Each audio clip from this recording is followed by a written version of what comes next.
क्या कभी सोचा है कि गूगल मैप आपको इतना प्रिसाइज लोकेशन कैसे दे पाता है? क्या इसके पीछे कोई कल्पना है या फिर मैथमेटिक्स है? आज हम इसी को जानेंगे इस लेक्चर में। तो चलिए शुरू करते हैं आज का हमारा लेक्चर। तो ये समझते हैं कि कार्टेशियन प्लेन कैसा दिखता है। तो आओ मैं आपको ना पहले एक ग्राफ के ऊपर लेके चलता हूं, और ये हमारा कार्टेशियन प्लेन है। इसमें एक्स एक्सिस होगा, वाई एक्सिस होगा। देखो, इसको हम लोग बोलते हैं एक्स एक्सिस, ठीक है, और इसको हम लोग बोलते हैं वाई एक्सिस। यहां पे दिख रहा है आपको वाई एक्सिस। एक्स एक्सिस हो गया, वाई एक्सिस हो गया। अब यहां पे हम लोग क्या करेंगे ना, चीजों को मार्क करते हैं। जैसे मान लो मैंने दो दो घर लिया है, ये हो गया 1, ये इधर दूसरा घर ले लिया मैंने, देखो 2 घर के बाद 2, यहां पे हो गया 3। तो इक्वल इक्वल दूरी पे ना आप यहां पे मार्क करना, ठीक है। अगर आपको लगता है कि आपके ग्राफ में मोटा मोटा जगह है तो एक एक घर को ही एक एक मार्क कर लेना। मेरे यहाँ पे ना, यहाँ पे जो ग्राफ मैं लिया हूं ना, ये क्या है कि थोड़ा पतला सा है, तो मैं यहाँ पे 2-2 घर करके मार्क कर रहा हूं। दिख रहा है, यहाँ पे ले लिया मैंने 6, यहाँ पे ले लिया मैंने 8।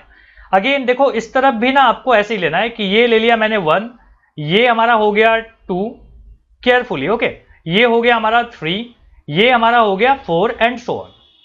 यहां पे अब मैं जल्दी जल्दी इसको लिख देता हूं, ठीक है। अब यहां देखो, ये जो नीचे मैं लिखूंगा ना, ये वाई एक्सिस का निगेटिव होगा। ये लिखा मैंने -1, ये लिखा मैंने -2। सो ये मैंने वाई एक्सिस पे सारे माइनस वाले भी दिखा दिया। अब एक्स एक्सिस पे भी माइनस वाला देखो, ये लिखते हैं -1, देखिए आपको। अब अगर मैं मान लो कि लोकेट करना चाहता हूं कुछ पॉइंट्स को, जैसे मान लो मैं लोकेट करना चाहता हूं 1, 2 को, तो एक्स एक्सिस पे 1 देखो कहां पे है, ये रहा 1। वाई एक्सिस पे 2 कहां है, यहां पे। तो इसको ना ऐसे करके ड्रॉ करो, ठीक है, यहां पे ऐसे करके आ गया। ये पॉइंट जो है ना, ये क्या कहलाएगा, 1, 2। अगर मान लो मुझे लोकेट करना है, यहां पे लिख रहा हूं मैं कि -2, 3, तो क्या करूंगे, देखो एक्स किधर -2 है, पहला वाला पता है ना, इसको पहला वाला जो लिखा होता है ना, इसको बोलते हैं एक्स कोऑर्डिनेट। और ये क्या हो गया, ये हो गया वाई कोऑर्डिनेट। तो पहले क्या मार्क करना है, -2 देखो कहां पे है, ये रहा -2। और 3 बोला है, 3 कहां पे है, यहां पे। तो ये दोनों कहां पे जाके मीट करेंगे, ये पॉइंट दिख रहा है, देखो ये -2 वाला पॉइंट को मैंने ऊपर बढ़ाया, इधर 3 वाले को बढ़ाया, तो ये जो पॉइंट मिला ना, इसको क्या बोलते हैं, -2, 3, ठीक है। अब देखो इसको ना, ये जो एक्स वाई प्लेन है, इसको बहुत नामों से बुलाया जाता है। जैसे इसको कार्टेशियन प्लेन भी बोलते हैं, एक्स वाई प्लेन बोलते हैं, ठीक है। तो ये सारे नाम एक ही चीज को बताते हैं। और ये जो मैंने 4 हिस्से में, पूरे ग्राफ को 4 हिस्से में बांटा है ना, जैसे देखो ये हो गया फर्स्ट, ये हो गया सेकंड, ये हो गया थर्ड, और ये हो गया फोर्थ। इनको हम बोलते हैं क्वाड्रेंट। क्वाड्रेंट मतलब 1/4, 1/4। तो ये हमारे पास क्या है, क्वाड्रेंट है, 1, 2 एंड 3 एंड 4। ध्यान से देखना, यहां पे जो मैंने पॉइंट मार्क किया, ये देखो पहला भी पॉजिटिव था और दूसरा भी पॉजिटिव ही है। सेकंड वाले में देखो मैंने मार्क किया था ना -2 और 3, तो मतलब पहला निगेटिव आएगा, एक्स वाला निगेटिव आएगा, और ये क्या आएगा, पॉजिटिव। उसी तरीके से थर्ड में ना दोनों निगेटिव होंगे, और फोर्थ में एक होगा पॉजिटिव, मतलब एक्स वाला होगा पॉजिटिव और वाई वाला होगा निगेटिव। क्या आपको यह समझ में आ गया? चलो अब ना कार्टेशियन प्लेन वाली बात आपको समझ में आ गई, क्वाड्रेंट समझ में आ गया, कोऑर्डिनेट कैसे लिखते हैं ये मार्क करना अगर आपको समझ में आ गया, तो अब हम लोग ना कुछ क्वेश्चंस लेते हैं। इस क्वेश्चन स्टार्ट करने के पहले ना एक छोटी सी बात मैं और बताना चाहता हूं कि अगर मान लो ये पॉइंट को मार्क करना है, दिख रहा है ये पॉइंट, ठीक है, तो इसका कोऑर्डिनेट, चूंकि ये एक्स एक्सिस पे है ना, तो इसका वाई वाला कोऑर्डिनेट हमेशा 0 होगा। तो ये क्या कहलाता है, 6,0।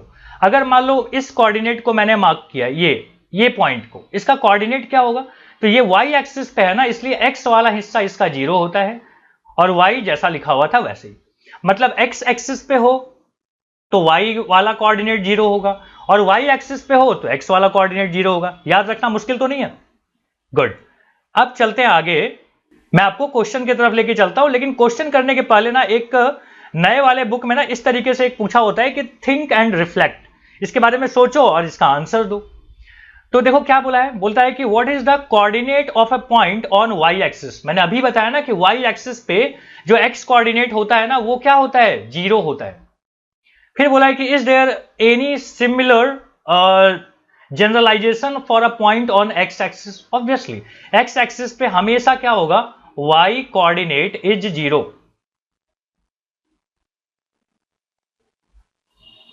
तो एक्स एक्सिस पे कौन सा कोऑर्डिनेट हमेशा 0 होता है भाई, y कोऑर्डिनेट, ठीक है, ये बात समझ में आ गई। Does point Q y comma x ever coincide with point x comma y, समझ रहे हो। जैसे मान लो मैंने एग्जाम्पल ले लिया यहां पे, ठीक है, यहां लिखता हूं एग्जाम्पल, मान लो ले लिया मैंने 2,3 और एक दूसरा एग्जाम्पल लिया मैंने 3,2। तो क्या ये दोनों एक ही पॉइंट को बताते हैं? चलो मैं देख करके बताता हूं क्या क्या लिया था, 2,3 एंड 3,2। तो देखो 2,3 कहां पे आता है, देखो 2 यहां पे है और 3 यहां पे है, तो ये वाला पॉइंट आएगा। बोलो समझ में आता है ये वाला बात? इसको क्या बोलते हैं, 2,3। अब कोई बोलता है कि भाई हमको 3,2 भी लेके बताओ, तो 3 वाला तो यहां से ऊपर उठेगा और 2 यहां पे आएगा। क्या ये दोनों पॉइंट कोइंसाइड हो रहे हैं, एक दूसरे के ऊपर छुप जा रहे हैं? नहीं, अलग अलग है। तो यही आपसे पूछा था कि क्या x, y और y, x दोनों कोइंसाइड होंगे? Justify your answer. तो जस्टिफाई आपको कैसे करना है, जैसे अब मैंने ग्राफ पेपर बनाया, ग्राफ पेपर पे जाके दोनों पॉइंट को एग्जांपल लेके वहां पे मार्क करना और बोलना कि दे आर नॉट कोइंसाइडिंग, ठीक है। तो मैं क्या लिखता हूं कि they will not coincide, clear. अब देखो फोर्थ क्या बोलता है ना, फोर्थ वाला क्वेश्चन यहां पे मैं लिखूंगा, ठीक है। यहां पे क्या बोलता है कि x और y इक्वल नहीं है, तो x, y और y, x भी इक्वल नहीं होंगे, सही बात है। जैसे देखो x और y अगर इक्वल इक्वल नहीं है, ठीक है, जैसे मैंने ले लिया x की जगह पे 2, y की जगह पे क्या ले लिया 3, तो क्या 2,3 और 3,2 इक्वल होंगे, बताओ? तो ये नहीं होगा इक्वल, तो मैं इसको नहीं मार्क कर देता हूं। तो बोलता है कि अगर x, y, जैसे 2x, y ही लिखता हूं, ठीक है, x, y और y, x अगर इक्वल हो रहा है, तो इसका मतलब पक्का है कि x और y दोनों आपस में क्या हैं, इक्वल हैं।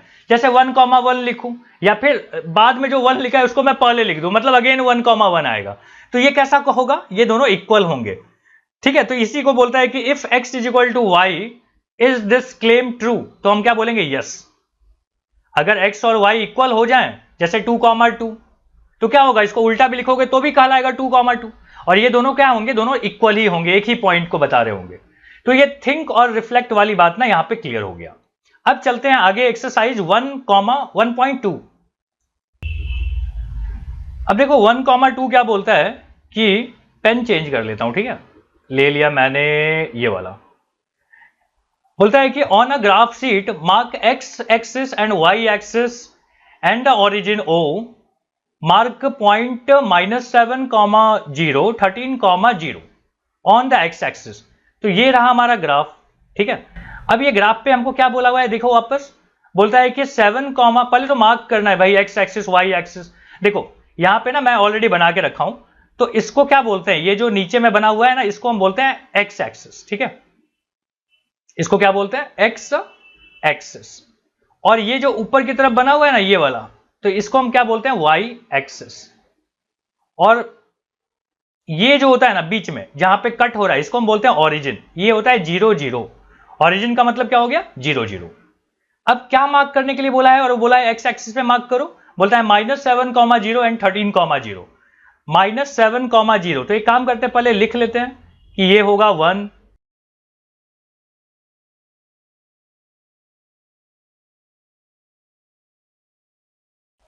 तो ये मैंने ना यहां पे मार्किंग लिख लिया है, ठीक है। अब क्या बोला हुआ था, एक बार वापस पढ़ लेते हैं, -7, 0 एंड 13, 0। -7, 0 कहां आएगा, देखो 0 जब भी बोल दिया, y वाला कोऑर्डिनेट 0 है, मतलब एक्स एक्सिस पे ही आएगा, तो क्या हो गया, ये वाला कोऑर्डिनेट क्या है, ये -7, 0, दिस इज -7, 0। और दूसरा क्या बोला है, 13, 0। देखो 13 के लिए तो यहां पे फिर मुझे लिखना चाहिए था 11, फिर यहां कहीं जाके होगा 12, और यहां कहीं जाके 13 आएगा, तो ये वाला जो पॉइंट है ना, ये इसको क्या बोलेंगे, दिस इज 13, 0। अगर ग्राफ थोड़ा बड़ा होता तो मैं वहां पे दिखा भी देता, लेकिन कोई बात नहीं, एक्स्ट्रा प्लॉटिंग कर दिया मैंने, ठीक है। तो ये दोनों कोऑर्डिनेट हमने मार्क कर लिया। और क्या मार्क करने के लिए बोला है, देखो बोलता है हम लोग को कि and from 0, on the x axis हो गया, and from -0, -15 and 0, 12 on y axis. क्या क्या क्या 0, 15, 0, -15 एंड ओ,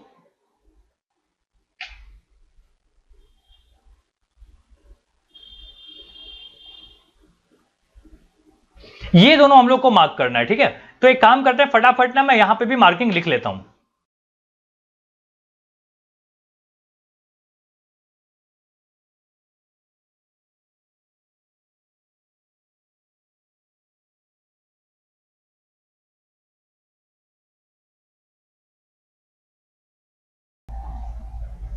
अब देखो हम लोग को मार्क करने के लिए क्या बोला है कि 0, -15, तो 0, -15 बोला है अगर, तो स्टार्ट याद है कि एक्स एक्सिस पे 0 है, मतलब ऑन एक्स वाला कोऑर्डिनेट 0 है, मतलब वाई एक्सिस पे ही आएगा, मतलब ये वाला पॉइंट जो है ना, this is 0, -15।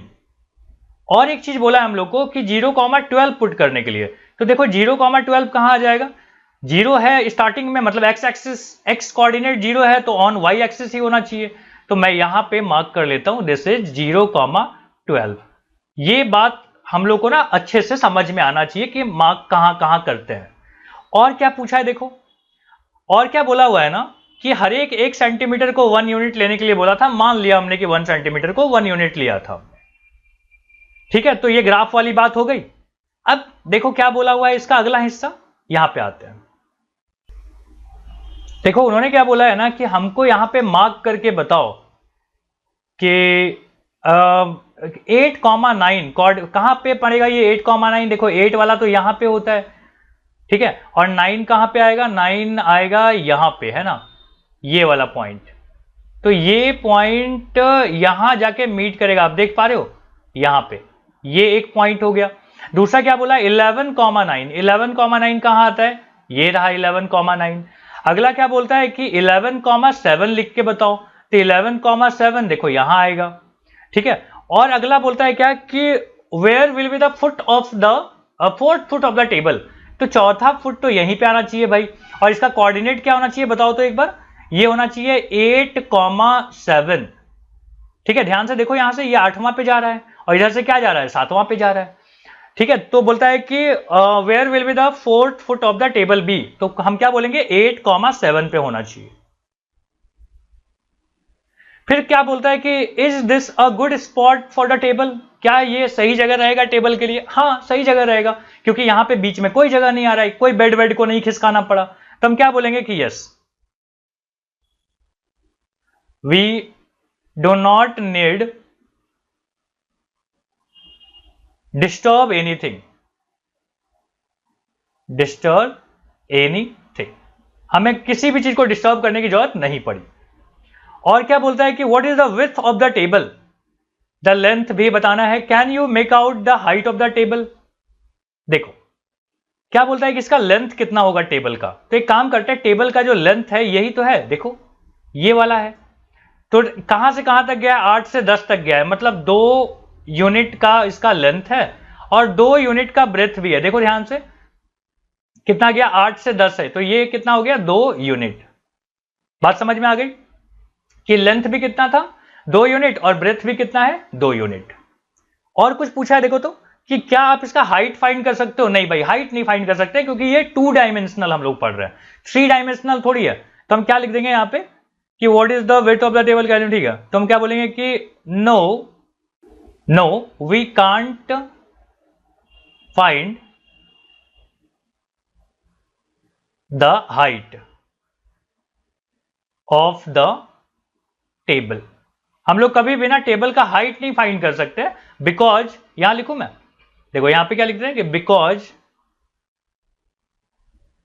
We are not studying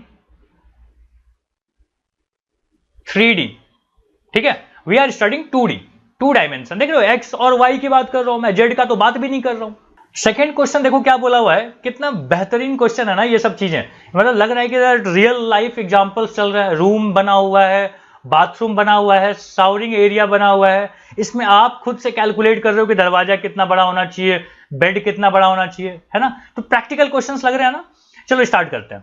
तो क्या बोला हुआ है कि if the bathroom door has hinge B1, देखो यहां पे ना, यहां पे दिख रहा है, देखो यहां पे ना तुमने यहां पे क्या किया है कि B1 पे यहां पे तुमने हिंज लगा दिया है, ठीक है। यहां पे ये दरवाजा खुलने वाला है, और किधर खुलने वाला है, तो बोलता है बेडरूम में खुलने वाला है, ठीक है। तो दरवाजा इतना बड़ा है, तो बताओ कि ये दरवाजा ऐसा भी तो हो सकता है कि ये वार्डरोब में टकरा जाए, ऐसे खुलेगा तो, ठीक है, ऐसे खुलेगा तो ये टकरा जाएगा, है ना। टकरा जाएगा कब, लेकिन जब अगर ये 3 यूनिट से ज्यादा लंबा रहेगा, समझ लो, अगर 3 तक तो यहाँ पे निकल जाएगा, है ना। लेकिन 3 रह गया तो ये हल्का सा टच करेगा, 4 रहा तब तो मुश्किल है। तो अब क्या बोलता है ना कि are there any change would you suggest in the door, suggest if the door is made wider. देखो अगर बोलता है कि दरवाजा चौड़ा बनाना है तो क्या सजेशन रहेगा, तो हम क्या बोलेंगे कि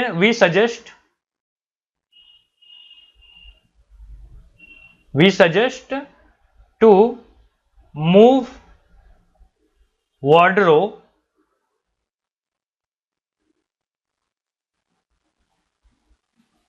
toward right,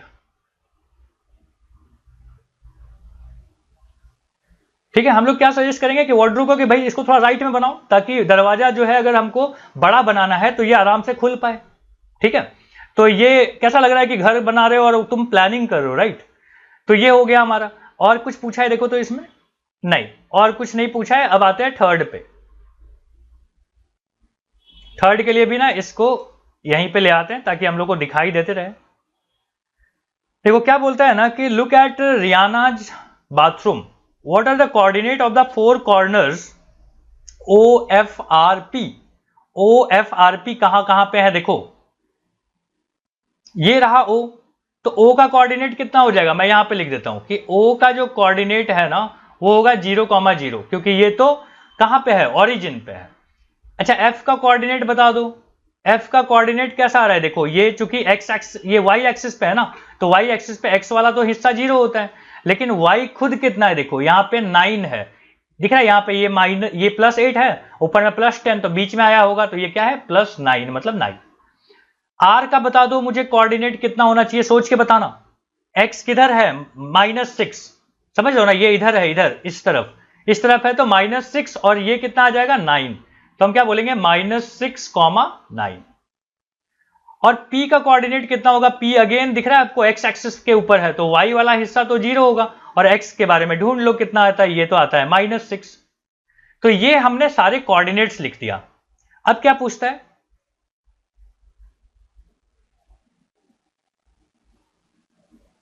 बोलता है कि इसका जो सावरिंग एरिया है, ठीक है, कौन सा है सावरिंग एरिया, देखो SHWR, ठीक है। ये इसका राइट द कोऑर्डिनेट, पहले तो शेप बता दो कैसा है। देखो ये एक ना ट्रेपीजियम है जिसमें 2 पैरेलल साइड्स हैं, दिख रहा है ये दोनों, तो हम क्या बोलेंगे ये एक ट्रेपीजियम है।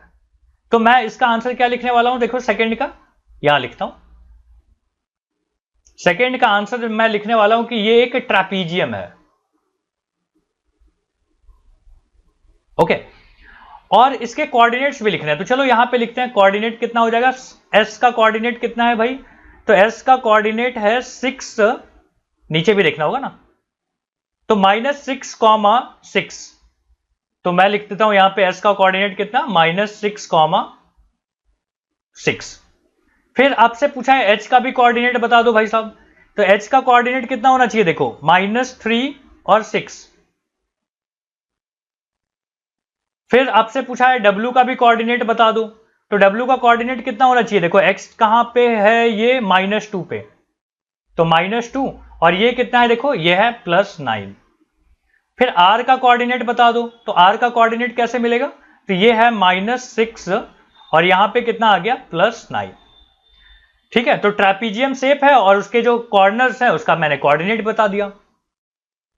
और क्या पूछा है भाई, तो बोलता है mark 3 feet into 2 feet space for the wash basin, ठीक है। वॉश बेसिन के लिए हमको कितना स्पेस बताना है, 3,2 का, तो वॉश बेसिन तो यार यहां पे लग रहा है ना, इसका हमको 3,2 का बनाना है, तो 3 लंबाई होनी चाहिए, तो मैं इधर से ले लेता हूं 1, 2 और 3, ठीक है। ये वाला एरिया होना चाहिए यहां से,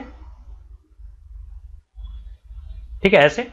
और क्या बोला है कि 2 फीट का चाहिए, तो 2 फीट कहां पे आता है भाई, यही तो है 2 फीट, तो ऐसे करके एक एरिया बनना चाहिए, ठीक है, ये किसका एरिया हो गया, ये हो गया वॉश बेसिन का, ये वाला एरिया समझ में आ गया आपको। उसके बाद क्या बोलता है ना कि 2:3 का हमको वॉशरूम चाहिए, वॉशरूम नहीं, ये टॉयलेट का स्पेस चाहिए। तो 2:3 देखो, यहां से 3 से मैं ऐसे बना लूंगा, ठीक है, और 3 ही जाना है, तो 1 2 और यहां पे 3, इतना दूर, ठीक है, इतना दूर फिर से बना लेते हैं, ये रहा इतना दूर, और 2 ही इधर चाहिए था, तो इधर 3 से 5 तक जाना, ठीक है। तो ये एरिया क्या चीज का हो गया, ये हो गया टॉयलेट का एरिया, ठीक है। फिर क्या बोलता है कि right the coordinate of the corner of this space, इनके कोऑर्डिनेट बताओ कॉर्नर का। तो हम क्या बोलेंगे ना, देखो यहीं पे लिख देता हूं, तो ये तो हो गया -6,0, ठीक है ना, एक्स एक्सिस है, एक्स एक्सिस पे वाई वाला हिस्सा 0 होता है। ये कितना हो गया -3,0, ये कितना हो गया भाई, तो हम बोलेंगे -3,2, ये वाला कितना हो गया, देखो ये हो गया -6,2, ठीक है, दिख रहा है। अच्छा, इसका भी कोऑर्डिनेट बता दो, ये कितना हो गया, ये हो गया -6,3, ये वाला कितना हो जाएगा, ये हो जाएगा अगेन -6,5। चलो अब इसका कोऑर्डिनेट बताओ, ये कितना हो जाएगा, ये हो जाएगा इधर -3 और +3, तो हम यहां लिख देते हैं -3 and 3। और ये वाला कोऑर्डिनेट कितना हो जाएगा, देखो ये हो जाएगा इधर -3,5, ठीक है। तो केयरफुली ना हर चीज मार्क कर लो, ठीक है, तो समझ में आ जाएगा ये चीज। अब क्या बोला हुआ है देखो, अच्छा बस इतना ही सा बोला हुआ था। नेक्स्ट चलो चलते हैं, नेक्स्ट के लिए भी हम लोग को ग्राफ की जरूरत पड़ेगी, तो मैं इसको इधर ले आता हूं, इसको थोड़ा छोटा कर लेते हैं। क्वेश्चन नंबर 4 देखो क्या बोला हुआ है ना, पूरा घर का नक्शा आपसे बनवा देगा ये चैप्टर। 4th क्या बोला हुआ है कि other rooms in the house, चलो ठीक है, अदर रूम भी बना लेते हैं। बोलता है Riyana room door lead from the dining room, ठीक है, which has 18 feet and 15 feet. तो देखो यहां पे क्या होगा ना कि P से A की तरफ जाना है अपने को, और 18 फीट का चाहिए। तो मैं एक काम कर लेता हूं, मैं यहां से ले लेता हूं एक ये 18 फीट, मतलब -6 से स्टार्ट करूंगा तो यहां तक तो 6 हो जाएगा, 6 के बाद अपने को चाहिए 12 तक। तो इतना बड़ा हम लोग को क्या लेना पड़ेगा, तो हम लोग को बोला हुआ है कि ये जो P से लेके A तक जो है ना पॉइंट, वहां से हम लोग को एक लिविंग एरिया बनाना है, डाइनिंग हॉल बनाना है, ठीक है, डाइनिंग हॉल ही बोला था ना, देखो तो हाँ डाइनिंग रूम बनानी है। वो कितना होना चाहिए, तो बोला है वो 18 फीट और 15 फीट का होना चाहिए। तो देखो 18 तो ये बन गया पूरा, दिख रहा है यहां से यहां तक, -6 से लेके 12 तक की जो दूरी है ये 18 फीट होता है। कैसे देखो, -6 -12, तो कितना आ जाएगा ये -18। अब माइनस को अवॉइड कर दो क्योंकि हमको मैग्नीट्यूड लेनी है, तो 18 फीट का हो गया ये, और ये मैंने लिया है 12 फीट का, ठीक है। तो इस तरीके से ये रूम बनेगा। और अगला क्या बोला है ना, बोलता है कि हमको बीच में एक डाइनिंग टेबल लगानी है 5x3 का। तो 5x3 का हमको बीच में लगाना है कहीं पे, तो मैंने क्या किया ना कि 0 से स्टार्ट किया, देखो यहाँ पे दिख रहा है, ये 0 से स्टार्ट किया और 5 तक गया, तो ये हो गया 5 फीट का। और ये मैंने 3 फीट लिया हुआ है, ये कितना है 3 फीट। तो 5x3 फीट का ना बीच में हमने डाइनिंग टेबल भी लगा दिया, और ये रूम का नक्शा हो गया तैयार, ठीक है। इस एक्सरसाइज में यहीं तक। अगले लेक्चर में हम लोग इसका अगला एक्सरसाइज देखेंगे। अगला एक्सरसाइज का जो नाम है ना बड़ा अच्छा है, देखो क्या बोलता है कि एंड ऑफ चैप्टर एक्सरसाइज, ठीक है। तो 1.3 नहीं बोला इसको बोला एंड ऑफ चैप्टर एक्सरसाइज। चलिए ठीक है, यहां तक हमने कर लिया, और ध्यान रहे कि ये पूरा का पूरा सिलेबस इस पे मैं खत्म कराने वाला हूं। तो अभी तक अगर आपने सब्सक्राइब नहीं किया है ना, तो इसको सब्सक्राइब कर लो। ये पूरे साल भर मैं हमारी और आपकी ना ये जोड़ी बनी रहेगी, ठीक है।